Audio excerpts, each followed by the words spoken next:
بسم اللہ الرحمن الرحیم، تنزیل الکتاب من اللہ العزیز الحکیم۔ اگلی صورت شروع ہوگی تنزیل الکتاب من اللہ العزیز العلیم، صرف اتنا فرق ہوگا۔ یہ دونوں صورتیں جوڑے کی ہیں، آپس میں جوڑا ہے۔ حکیم اور علیم کا فرق ہے صرف۔ تنزیل الکتاب من اللہ العزیز الحکیم، تنزیل الکتاب من اللہ العزیز العلیم۔ اور یہاں حامیم نہیں ہے، وہاں سے حامیم شروع ہو جائے گا۔ جیسے سورۃ الفرقان بغیر حروف مقطعات کے ہے، باقی ساتوں صورتیں جو تھیں وہ ہم گن چکے ہیں، وہ حروف مقطعات سے۔ اس کتاب کا اتارا جانا ہے اس اللہ کی طرف سے جو العزیز ہے، زبردست ہے، اور الحکیم ہے، کمال حکمت والا۔ انا انزلنا الیک الکتاب بالحق، اے محمد ہم نے آپ پر یہ کتاب اتاری ہے حق کے ساتھ۔ فاعبد اللہ مخلصا لہ الدین، بس بندگی کرو اللہ کی، اس کے لیے اپنی اطاعت کو خالص کرتے۔ بندگی ہو رہی ہے، نمازیں پڑھی جا رہی ہیں، عمرے ہو رہے ہیں، حج ہو رہے ہیں، یہ ہو رہا ہے، وہ ہو رہا ہے، اور طاغوت کی اطاعت بھی ہو رہی ہے، حرام خوری بھی ہو رہی ہے، جو کچھ سارا کچھ چل رہا ہے ہماری زندگیوں کے اندر، سودی لین دین بھی ہو رہا ہے، وہ سب کیا ہے؟ یہ تو خالص بندگی تو نہ ہوئی اللہ کی، یہ تو بڑی پالیوٹڈ ہے، اس کے اندر تو بڑی بڑی گندگیاں شامل ہیں۔ فاعبد اللہ مخلصا لہ الدین، اس کے لیے اپنی اطاعت کو خالص کرتے ہو۔ الا للہ الدین الخالص، آگاہ ہو جاؤ، اللہ کے ہاں قبول ہے صرف وہ اطاعت جو خالص ہو۔ کچھ آدھی اللہ کی آدھی کسی اور کی، دفع کرو، وہ آدھی یہ بھی اسی کو دے دو۔ اللہ بہت غیور ہے، وہ قبول نہیں کرتا۔ میرا بننا ہے تو پورے میرے بنو۔ یا ایھا الذین آمنوا ادخلوا فی السلم کافہ، اسلام میں داخل ہونا پورے کے پورے آنا پڑے گا۔ اور اگر تم نے یہ کیا، افتؤمنون ببعض الکتاب وتکفرون ببعض، ہماری کتاب کے ایک حصوں کو مانا، ہماری شریعت کے بعض احکام کو مانا اور بعض کو ٹھکرا دیا، پاؤں تلے رون دیا۔ فما جزاء من يفعل ذلك منكم الا خزي في الحیاۃ الدنیا ویوم القیامۃ یردون الی اشد العذاب۔ تو جو لوگ یہ طرز عمل اختیار کریں گے ان کی سزا اس کے سوا کچھ نہیں کہ دنیا کی زندگی میں ذلیل و خوار کر دیے جائیں اور قیامت کے دن شدید ترین عذاب میں جھونک دیے جائیں۔ تو دنیا کی رسوائی تو ہمارے سامنے، ہمارے ماتھے پر لکھی ہوئی ہے۔ 150 کروڑ یا 130 کروڑ دنیا میں ہوتے ہوئے عزت نام کی کوئی شے ہمارے پاس نہیں۔ جو بھی بین الاقوامی معاملات ہیں ان میں کوئی ہم سے کوئی رائے لیتا ہی نہیں۔ الا للہ الدین الخالص، آگاہ ہو جاؤ کہ اللہ کے ہاں مقبول اگر ہوگا تو دین خالص۔ والذین اتخذوا من دونہ اولیاء، اور وہ لوگ جنہوں نے اللہ کے سوا کچھ اور کو اولیاء بنایا ہوا ہے، ما نعبدہم الا لیقربونا الی اللہ زلفیٰ، اور کہتے ہیں ہم ان کو نہیں پوچھتے، ہم تو اصل میں اللہ ہی کو پوچھتے ہیں، ان کو صرف اس لیے پوچھتے ہیں کہ یہ ہمیں اللہ سے قریب کر دیں گے، یہ ہمارے یہ وسیلے ہیں، ان کے ذریعے سے ہم اللہ کے قریب ہو جائیں گے، اس لیے پوچھتے ہیں۔ ان اللہ یحکم بینہم فیما ہم فیہ یختلفون، یقیناً اللہ تعالیٰ فیصلہ کر دے گا ان کے مابین ان تمام چیزوں میں جن میں یہ اختلاف کر رہے ہیں۔ ان اللہ لا یہدی من ہوا کاذب کفار، اللہ تعالیٰ ہرگز ہدایت نہیں دیتا ان کو جو جھوٹے ہوں اور ناشکرے ہوں، کفار۔ لو اراد اللہ ان یتخذ ولدا لاصطفیٰ مما یخلق ما یشاء سبحانہ، اگر اللہ کا واقعی ارادہ ہوتا کہ وہ کسی کو اولاد بنائے تو ٹھیک ہے، اپنے جو مخلوق ہے ان میں سے جس کو چاہتا چن لیتا، اس لیے کہ اس کے ہاں اولاد کا تو تصور نہیں ہے، اس کی اولاد کوئی ہے ہی نہیں، ایک خالق ہے، باقی سب مخلوق ہیں، تو فرشتے بھی مخلوق ہیں، تو اللہ کو ضرورت کیا پڑی ہے کسی کو اپنا بیٹا بنانے کی یا بیٹی بنانے کی؟ سبحانہ، وہ پاک ہے، هو اللہ الواحد القہار، وہ تو اللہ ہے، اکیلا ہے، قہار ہے، اور خود چھایا ہوا ہے کل کائنات کے اوپر، کل تخلیق، کل مخلوقات کے اوپر اس کی حکومت قائم ہے۔ خلق السماوات والارض بالحق، اللہ نے پیدا کیا ہے آسمانوں اور زمین کو حق کے ساتھ، یعنی بامقصد ہے، نتیجہ خیز تخلیق ہے، یہ بے نتیجہ کا کار عبث اور باطل نہیں ہے۔ یکبر اللیل علی النہار، وہ رات کو لپیٹ دیتا ہے دن پر، ویکبر النہار علی اللیل، اور دن کو لپیٹ دیتا ہے رات پر۔ اب یہ جو ہے کہیں یولج اللیل فی النہار آتا ہے، کہیں یکبر آ رہا ہے، تو یہ مختلف جو الفاظ ہیں، تعبیرات ہیں، لیکن مقصد کیا ہے کہ یہ دن اور رات ہے تو نہیں ہے۔ آپ کو معلوم ہے کہ پورا نظام جو چل رہا ہے اسی کے حوالے سے ہے، پورا عالم نباتات کا جو ریسپیریشن کا نظام ہے وہ اسی کے ساتھ متعلق ہے، لہذا یہاں کوئی شے بھی بے مقصد نہیں ہے۔ جب کوئی شے بے مقصد نہیں ہے تو انسان کیسے بے مقصد ہو سکتا ہے؟ کس لیے اس کو پیدا کیا؟ حدیث میں جیسا کہ آیا کہ انما الدنیا خلقت لکم وانتم خلقتم للآخرہ، دنیا تمہارے لیے بنائی گئی لیکن تم آخرت کے لیے بنائے گئے ہو۔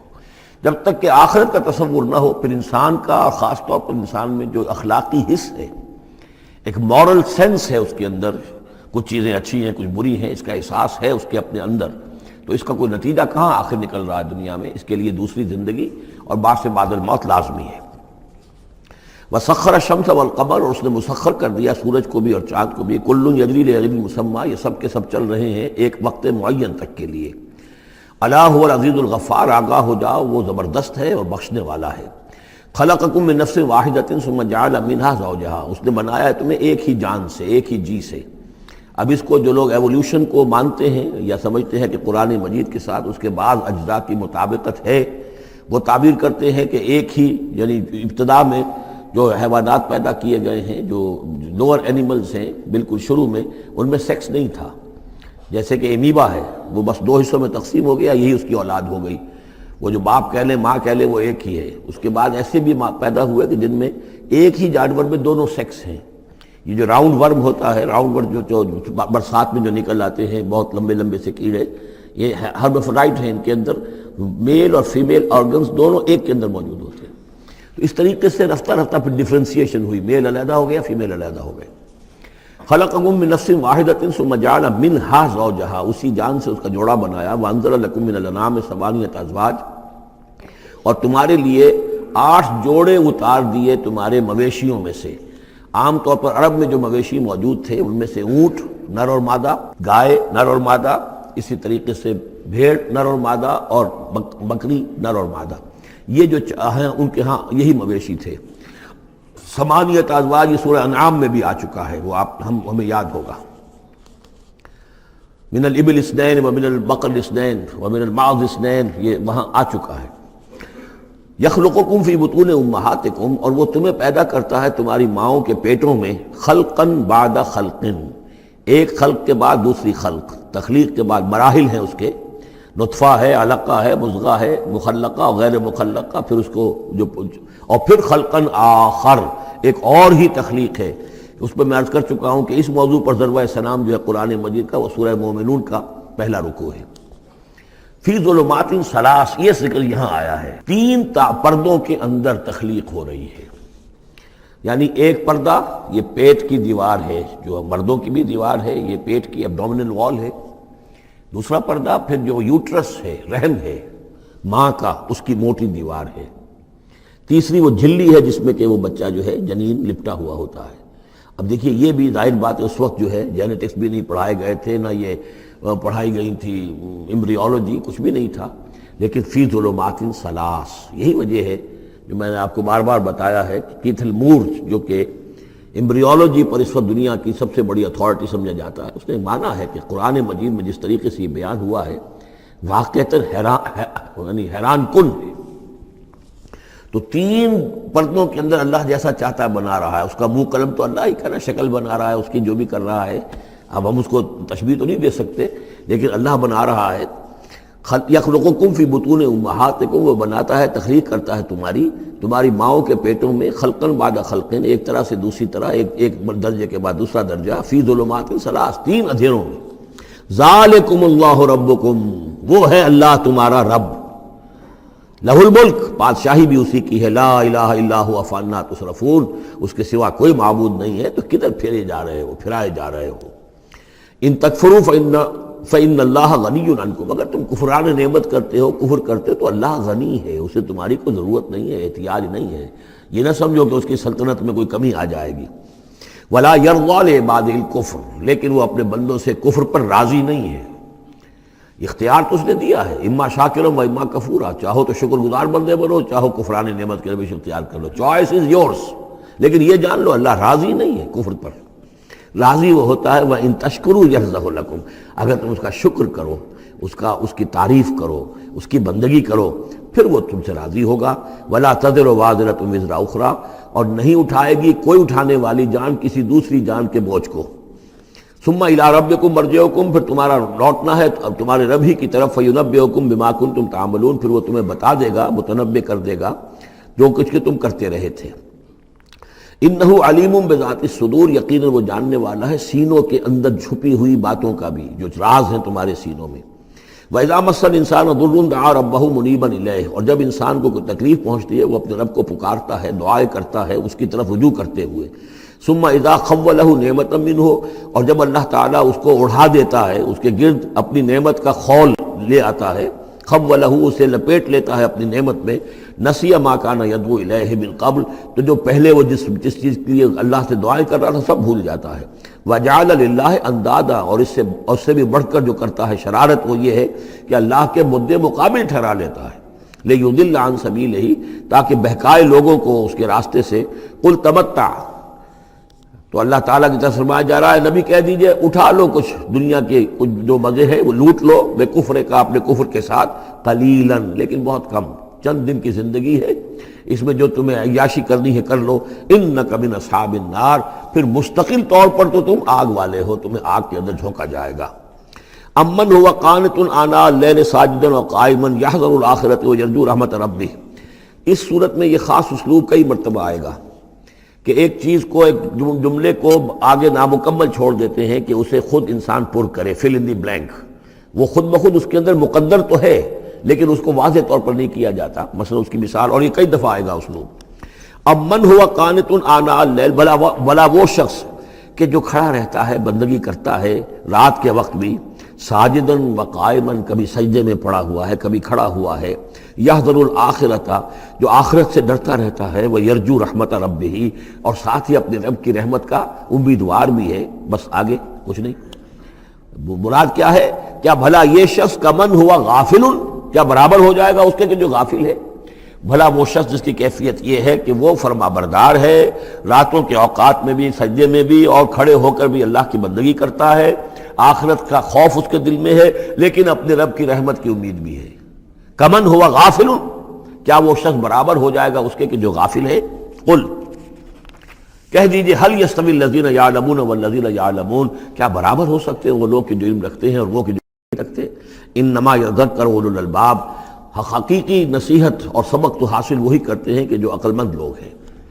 قل یا عبادی الذین آمنوا، دیکھیے پھر آگے آئیے، سیدھا یا ایھا الذین آمنوا نہیں ہے، یہ مکی صورتیں ہیں۔ قل یا عبادی الذین آمنوا، کہہ دیجئے اے نبی، اے میرے وہ بندو جو مجھ پر ایمان لائے ہو، اتقوا ربکم، اپنے رب کا تقوی اختیار کرو، جن چیزوں سے اس نے روک دیا رک جاؤ، اور تمہارے اندر اس کی رضا جوئی رہنی چاہیے۔ للذین احسنوا فی ہذہ الدنیا حسنہ، جو لوگ نیکی کی راہ پر روش اختیار کریں گے، احسان کی روش اختیار کریں گے، ان کے لیے اس دنیا میں بھی بھلائی ہے۔ وَأَرْضُ اللَّهِ وَاسِعَةٌ، اور زمین اللہ کی بڑی وسیع ہے، اگر یہاں رہتے ہوئے تمہارے لیے توحید پر کاربند رہنا ممکن نہیں ہے تو ہجرت کرو۔ انما یوفی الصابرون اجرہم بغیر حساب، یقیناً صابروں کو، صبر کرنے والوں کو ان کا اجر پورا پورا دے دیا جائے گا۔ یوفا بھی ہے، پورا دے دیا جائے گا، پھر بغیر حساب بھی، اس کا مطلب ہے مزید فضل جو ہوگا وہ بغیر حساب ہوگا، اس میں کسی حساب کا سوال نہیں۔ قل انی امرت، اب دیکھیے پھر وہ جو شروع کا مضمون تھا یہ اس صورت کا عمود ہے، کس طرح بار بار آئے گا اب۔ قل انی امرت ان اعبد اللہ مخلصا لہ الدین، کہہ دیجئے اے نبی مجھے حکم ہوا ہے کہ میں اللہ کی بندگی کروں، اس کے لیے اپنی اطاعت کو خالص کرتے ہوں۔ یہاں میں چاہتا ہوں تھوڑی سی وضاحت کر دوں۔ دیکھیے عبادت کے آپ یوں سمجھیے کہ ایک عبادت کا ظاہر ہے اور ایک عبادت کی اصل حقیقت ہے، پھر یہ کہ ایک اس حقیقت میں بھی ایک روح ہے اور ایک اس کا جسد ہے، ایک اس کے رسومات ہیں۔ رسم کہتے ہیں کسی شے کی ظاہری شکل۔ عبادت کی رسم جس کو مراسم عبادت کہتے ہیں، یہ مراسم عبودیت کیا ہیں؟ جس کی آپ عبادت کرتے ہیں، اس کے سامنے جھکتے ہیں، اس کے سامنے ادب کے ساتھ کھڑے رہتے ہیں، اس کے کچھ حمد کے ترانے گاتے ہیں، اس کے سامنے سجدہ کرتے ہیں، ان کو ہم کہیں گے مراسم عبودیت۔ رسم کہتے ہیں کسی چیز کی ظاہری شکل، یہ حروف ہے اور یہ رسم جو ہے رسم الخط، اسی طرح یہ قرآن اور یہ اس کا رسم عثمانی ہے، اس کا لکھا ہوا جانا جیسے کہ یہ رسم ظاہر ہے۔ تو ایک تو یہ چیزیں ہیں عبادت جسے دنیا میں سمجھا جاتا ہے عبادت، یہ مراسم عبودیت ہے۔ اصل عبادت جو ہے اس کا بھی ایک جسد ہے اور ایک روح ہے۔ جسد کیا ہے؟ اطاعت، جس کی عبادت ہے کلی اطاعت، ہم اطاعت، ہم وقت اطاعت، غلامی، عبد کے معنی ہے غلام۔ چنانچہ یہ لفظ دو دفعہ ہم پڑھ چکے ہیں کہ فرعون نے کہا تھا بنی اسرائیل کے بارے میں قومہما لنا عابدون، یہ جو ہارون اور موسیٰ کی قوم ہے وہ تو ہماری غلام قوم ہے. اور ظاہر بات ہے وہ پرستش نہیں کرتے تھے، وہ قبطیوں کو پوجتے نہیں تھے، وہ ان کی نماز نہیں پڑھتے تھے، وہ ان کو سجدہ نہیں کرتے تھے معاذ اللہ. لیکن غلامی جو ہے اصل شے، اطاعت یہ تو اصل جسم ہے، اصل عبادت کا جو ہے جسم جسد جو ہے وہ ہے اطاعت. لیکن جو چیز اس اطاعت کو غلامی سے آگے بڑھ کر عبادت بنا دیتی ہے وہ اس کی روح ہے، روح محبت. جس ہستی کی اطاعت محبت کے ساتھ کی جائے گی وہ عبادت ہو جائے گی. ایک جبراً اطاعت کی جا رہی ہے. اب جیسے کہ انگریز کی ہم اطاعت کرنے پر مجبور تھے، ہم اطاعت کر رہے تھے، عبادت نہیں کر رہے تھے لیکن اطاعت کر رہے تھے. لیکن کسی کی محبت کے جذبے سے سرشار ہو کر اطاعت کی جائے گی تو وہ عبادت بن جائے گی. تو اللہ کی عبادت کے لیے جو بھی ڈیفینیشن اس کی امام ابن تیمیہ اور حافظ ابن قیم استاد اور شاگرد دونوں کی ہے وہ یہ ہے کہ اس کے دو اجزاء ہیں. العبادت تجمع اصلین، غایت الحب مع غایت الذل والخضوع، کہ دو چیزوں کو جمع کرنے سے اللہ کی عبادت جو ہے وجود میں آتی ہے. حد درجے کی محبت اللہ کے ساتھ اور حد درجے میں اللہ کے سامنے اپنے آپ کو بچھا دینا، مطیع اور منقاد ہو جانا. اچھا یہ تو ہے اصل عبادت. لیکن اس کے لیے جو رسم ہے وہ کیا ہے؟ کبھی کبھی کھڑے ہو کر کبھی سلیوٹ کر لینا ہے، کبھی ہاتھ جوڑ دینا ہے. اب ہندوؤں کے ہاں ہاتھ جوڑنا ہے، یہ ان کے ہاں کی رسم ہے. قنوت ہے، ہمارے ہاں قنوت ہے، ادب کے ساتھ کھڑے ہونا ہے. کہیں جو جھک جانا ہے، رکوع کرنا ہے، کہیں سجدہ کرنا ہے. حمد کے ترانے جو ہے پڑھ رہے ہیں، تسبیح کر رہے ہیں، یہ اس کی مراسم عبودیت ہے. عبادت اصل کیا ہے؟ اطاعت کلی، اللہ کی محبت سے سرشار ہو کر. تو اس صورت کا جو عمود ہے وہ یہ ہے کہ اللہ کی عبادت کرو اس کے لیے اپنی اطاعت کو خالص کرتے ہوئے. اطاعت میں آپ نے کسی اور کو شامل کر دیا انڈیپینڈنٹ آف ہم، اللہ کی اطاعت سے آزاد مستقل بذات اطاعت، یہ شرک ہے. اور وہ اطاعت اللہ کو قبول نہیں. وہ منہ پر دے مارے گا یہ مجھے 25% اطاعت نہیں چاہیے آپ کی، آپ لیجئے اپنے سر پاس رکھیے، مجھے تو چاہیے 100%. ادخلوا فی السلم کافہ. اور ہم سمجھتے ہیں کہ ہم 5-10% بھی ٹرخا لیں گے اللہ تعالیٰ کو تب بھی ہمیں جنت وہ دے ہی دے گا. یہی ہے اصل میں ہمارا جو سارے سوچ کا فطور ہے. یہ کل زندگی اور کل بندگی جو ہے اس کا تصور ذہنوں سے نکل چکا ہے. یہ تصور ہے جو اس صورت سے اب اس کی جڑ پڑ رہی ہے، اور یہ در حقیقت کلائمیکس کو پہنچے گا چوتھی صورت میں جا کر سورہ شورى میں. تو دیکھیے پھر آ گیا قل انی امرت ان اعبد اللہ مخلصا لہ الدین، کہہ دیجئے مجھے تو حکم ہوا کہ میں اللہ کی بندگی کروں اس کے لیے اپنی اطاعت کو خالص کرتے ہوئے. وامرت لان اکون اول المسلمین، اور مجھے حکم ہوا کہ سب سے پہلا مسلم، سب سے پہلا فرما بردار میں خود بنوں. یہ نہیں ہے کہ میں تمہیں فرما برداری کی دعوت دے رہا ہوں اور خود جو ہے میں اللہ کی نافرمانی کروں، یہ نہیں. قل انی اخاف ان عصیت ربی عذاب یوم عظیم، کہہ دیجئے مجھے تو خود اندیشہ ہے اگر میں اپنے رب کی نافرمانی کروں تو ایک بڑے دن کا عذاب مجھے آ پکڑے گا. میں اپنے آپ کو مستثنا نہیں سمجھتا، میں بھی بندہ ہوں. اگر میں معصیت کروں، اگر میں اپنے رب کی نافرمانی کروں، ظاہر بات ہے کہ یہ جو ہے اگر بہت بڑا اگر ہے، ظاہر اس کے حضور کا امکان نہیں، حضور کے لیے سمجھانے کے لیے ان لوگوں کو بتایا جا رہا ہے. قل اللہ اعبد مخلصا لہ دینی، پھر وہی. حالانکہ دیکھیے ایک بات ہے کہ ایک ہی اسلوب کو بار بار تکرار سے لانا عام ہماری دنیا میں جو ہماری نگارش کے اور جو بھی یعنی تصنیف و تعریف کے اصول ہیں اس کو عیب سمجھا جاتا ہے کہ یہ تو تصنیف و تعریف کا عیب ہے، ایک ہی اسلوب کو آپ تکرار میں لا رہے ہیں. یہ تو کمال اللہ کا ہے فصاحت و بلاغت کا کہ وہ لا رہا ہے اس کو بار بار، اور پھر کوئی بھاری نہیں گزرتا، بلکہ یہ کہ اس کے اندر اس کے اور حسن بڑھ رہا ہے. لیکن یہ کہ اس تکرار سے جو ایمفیسس ہے اس کو سمجھیے کہ یہ اسلوب بار بار کیوں آ رہا ہے. پہلی آیت یہ تھی تنزیل الکتاب من اللہ العزیز الحکیم انا انزلنا الیک الکتاب بالحق فاعبد اللہ مخلصا لہ الدین الا للہ الدین الخالص. اور اس کے بعد اب آپ نے یہاں دیکھا آیت نمبر 11 قل انی امرت ان اعبد اللہ مخلصا لہ الدین، اور پھر آیت نمبر 14 قل اللہ اعبد مخلصا لہ الدین، کہہ دیجئے میں تو اللہ ہی کی بندگی کرتا ہوں اس کے لیے اپنی اطاعت کو خالص کرتے ہوئے. فاعبدوا ما شئتم من دونہ، تو اس کے سوا تم جس کو چاہو پوجو، تمہاری مرضی ہے. قل ان الخاسرین الذین خسروا انفسهم، کہہ دیجئے کہ اصل میں تو گھاٹے میں اور نقصان میں اور بربادی میں تو وہی ہوں گے جنہوں نے اپنے آپ کو واہلیہم اور اپنے گھر والوں کو، اپنے اہل و عیال کو خسارے میں ڈالا یوم القیامہ، قیامت کے دن. یہاں تو حلوے مانڈے کھلائے، پراٹھے انڈوں کے ناشتے کرائے، لیکن جھونک رہے انہیں جہنم کے اندر. تو تم ان کے ساتھ خیر خائی کر رہے ہو یا بدخائی کر رہے ہو؟ خود بھی سارے سیدھے جا رہے ہو جہنم کے اندر اور لے کر جا رہے ہو اہل و عیال کو جہنم کے اندر حرام خوری کر کے، تو یہ ان کی محبت ہے یا ان کی دشمنی ہے؟ قل ان الخاسرین الذین خسروا انفسهم واہلیہم یوم القیامہ، قیامت کے دن جنہوں نے خسارے میں ڈال دیا اپنے آپ کو اور اپنے اہل عیال کو، جیسے کہ ہم آگے چل کر پڑھیں گے سورہ تحریم میں، یا ایھا الذین آمنوا قوا انفسکم واہلیکم نارا، اے ایمان والو بچاؤ اپنے آپ کو اور اپنے اہل و عیال کو آگ سے، جہنم کی آگ سے۔ لیکن جن لوگوں نے اپنے آپ کو آگ کا مستحق بنا لیا، اپنے اہل و عیال کو، ان سے بڑا گھاٹے میں کون ہوگا؟ الا ذالک هو الخسران المبین، آگاہ ہو جاؤ یہ تو کھلی گمراہی ہے اور کھلا گھاٹا ہے اور نقصان ہے۔ لہم من فوقہم ظلل من النار، ان کے لیے ہوں گے ان کے اوپر سے بھی بادل ہوں گے، تہ بر تہ ظلل آگ کے، ومن تحتہم ظلل، اور ان کے نیچے بھی آگ کے بھبکے ہوں گے اور وہ بھی تہ پر تہ ہوں گے۔ ذالک یخوف اللہ بہ عبادہ، یہ ہے وہ شے کہ جس سے اللہ ڈرا رہا ہے اپنے بندوں کو۔ یا عباد فتقون، اے میرے بندوں پس ڈرو، بچو، اس آگ سے اپنے آپ کو بچانے کی کوشش کرو۔ والذین اجتنبوا الطاغوت ان یعبدوها، اور وہ لوگ کہ جنہوں نے طاغوت کا انکار کیا، ان سے کنارہ کشی کر لی، ان کی بندگی نہیں کی، اور یہ طاغوت کا لفظ سورہ بقرہ سے پڑھتے ہوئے آ رہے ہیں، فمن یکفر بالطاغوت ویؤمن باللہ فقد استمسک بالعروۃ الوثقی، جو بھی اللہ کی اطاعت سے سرتابی کر رہا ہے وہ طاغوت ہے۔ طغا کسے کہتے ہیں؟ طغیانی، دریا اپنی حد میں بہ رہا ہے، کیا خوبصورت منظر ہے، اور وہ حد سے باہر نکلا، طغیانی آ گئی۔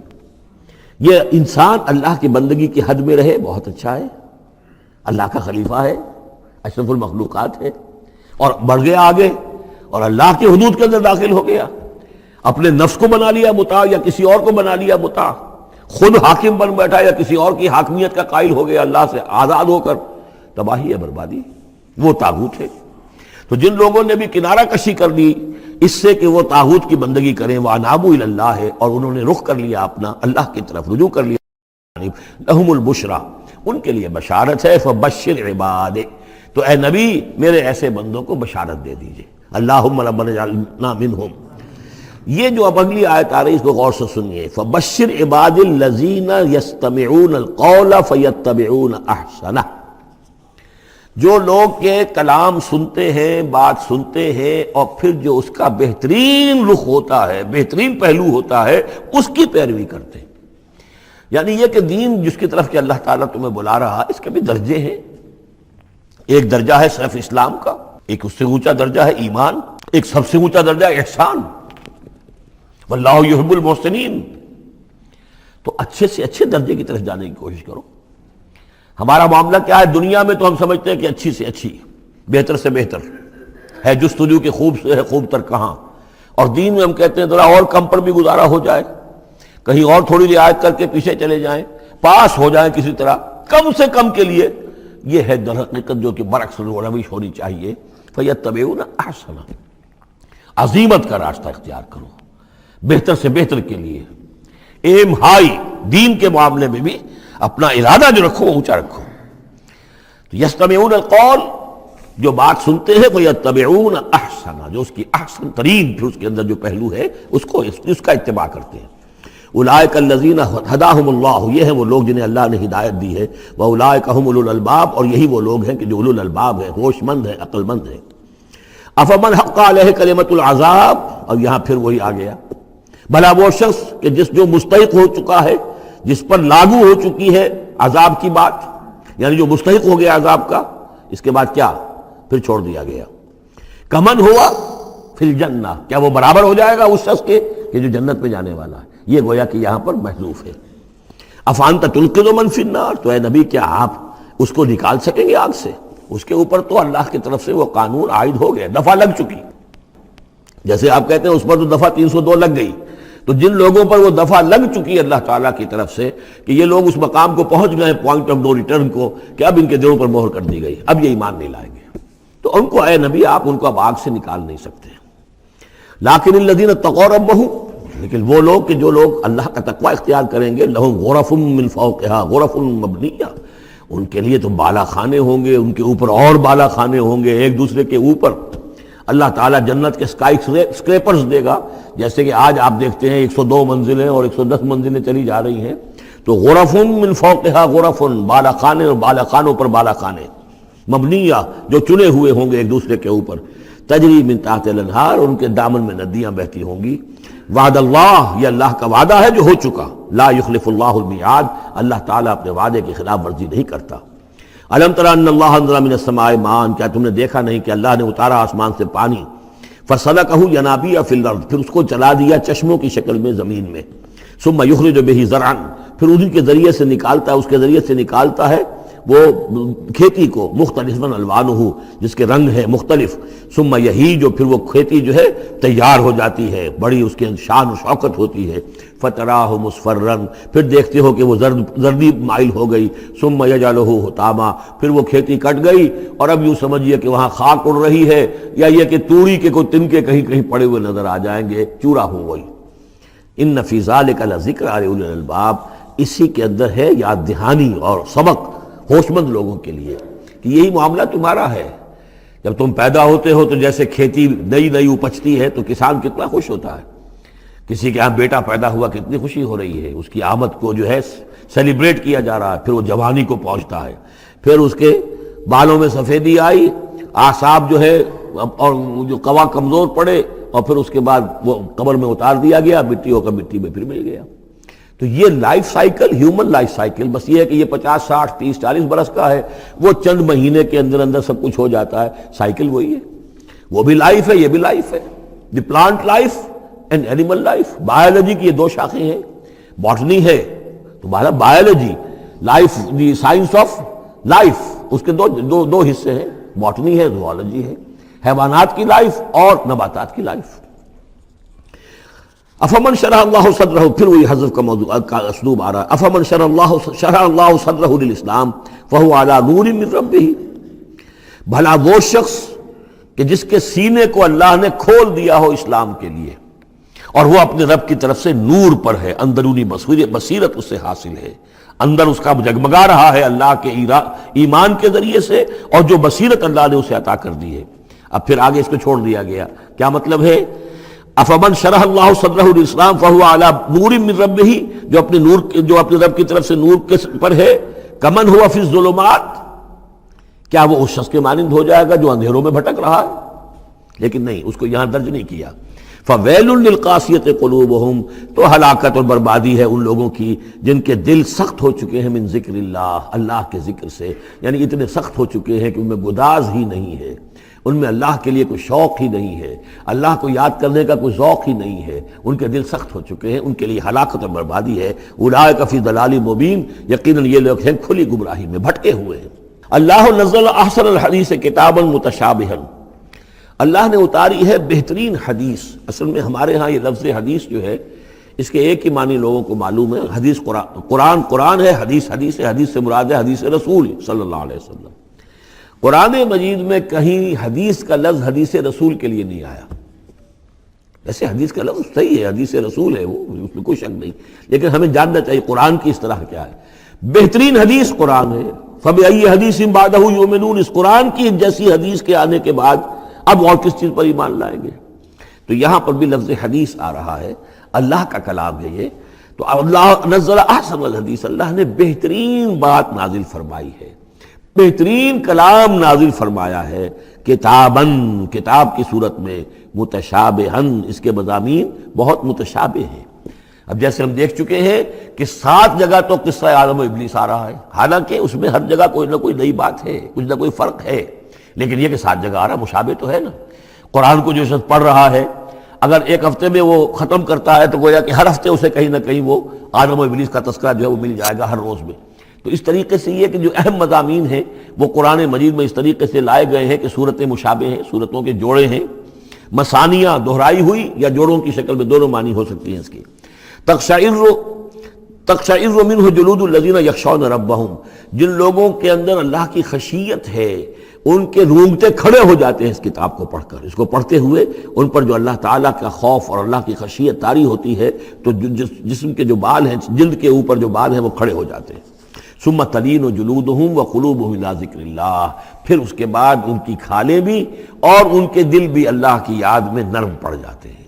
ذالک ھدی اللہ یہدی بہ من یشاء، یہ اللہ کی ہدایت ہے جو وہ دیتا ہے جس کو چاہتا ہے، ومن یضلل اللہ فما لہ من ہاد، اور جس کی گمراہی پر اللہ تعالیٰ کی طرف سے مہر ثبت ہو چکی پھر اس کے لیے کوئی ہدایت دینے والا نہیں۔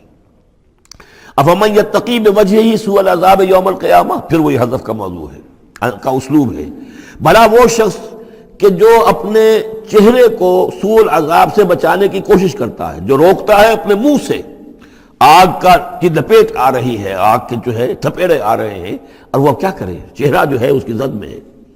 افمن یتقی بوجہہ، اپنے چہرے سے روکتا ہے سوء العذاب، عذاب کو، یوم القیامہ، قیامت کے دن، تو کیا بھلا وہ شخص اس کے برابر ہو جائے گا جو روح و ریحان و جنت نعیم کے اندر ہے؟ برابر تو نہیں ہوگے۔ بھلا وہ شخص کہ جو روکتا ہے اپنے منہ پر برا عذاب یوم القیامہ، قیامت کے دن، وقیل للظالمین ذوقوا ما کنتم تکسبون، اور کہہ دیا جائے گا ان سے، ظالموں سے، چکھو مزہ، جو کچھ کمائی تم کرتے رہے تھے، یہ تمہارے وہی اعمال ہیں کہ جنہوں نے اس آگ کی شکل اختیار کی ہے۔ کذب الذین من قبلہم، اے نبی جھٹلایا انہوں نے بھی جو ان سے پہلے تھے، فآتاہم العذاب من حیث لا یشعرون، تو ان پر آ دھمکا عذاب وہاں سے جہاں سے انہیں گمان تک نہیں تھا۔ فَأَذَاقَهُمُ اللَّهُ الْخِزْيَ فِي الْحَيَاةِ الدُّنْيَا، تو اللہ تعالیٰ نے دنیا کی زندگی میں انہیں رسوائی کا مزہ چکھا دیا۔